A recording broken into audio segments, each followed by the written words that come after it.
Pour moi, quand nous voulons établir une paix, il faut privilégier les relations.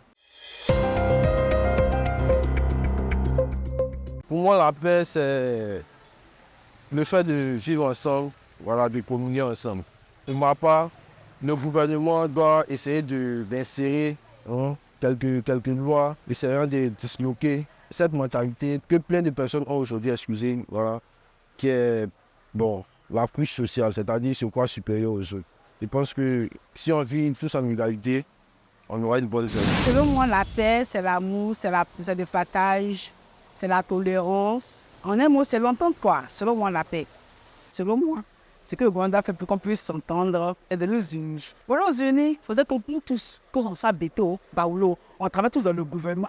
Pour moi, pour définir la paix, c'est un état de quiétude, c'est un environnement où il y a du calme. Donc, je définis la paix comme étant un environnement où nous sommes dans une sécurité, voilà, et aussi c'est un état d'esprit, voilà, dans lequel où nous sentons une certaine quiétude, voilà, du point de vue moral et spirituel.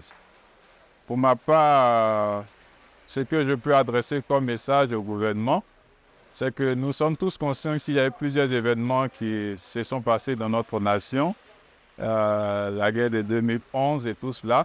Il y a eu plusieurs tentatives qui ont été menées pour réconcilier les Ivoiriens, mais de mon point de vue, elles n'ont pas réussi parce qu'on a voulu régler tous les problèmes. Pour moi, quand nous voulons établir une paix, il faut privilégier les relations. Il faut mettre les relations au-dessus du problème. Et donc, en considérant que tous les citoyens qui habitent le territoire sont des frères, sont appelés à vivre ensemble, cela pourrait donner une faiblesse à ces problèmes mineurs qui sont aujourd'hui encore l'objet de discussions. Alors, si nous voulons juger un problème, il y aura un gagnant et un perdant. Donc, il y aura toujours des frustrés qui vont revendiquer à leur tour justice.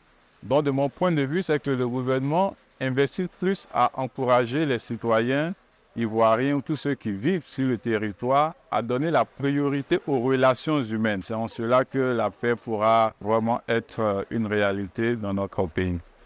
À mon avis, c'est aussi simple, permettre à tout un chacun de pouvoir s'exprimer et de prendre en compte les critiques.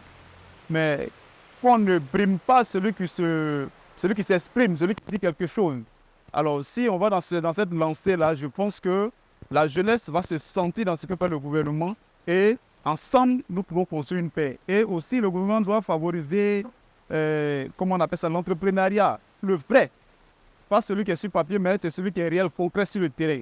Un jeune qui est désœuvré, c'est quelqu'un qui emploie à la guerre. Alors, si ces deux choses-là sont faites, je pense que l'affaire sera véritable en Côte d'Ivoire et la Côte d'Ivoire devrait toujours de l'avant.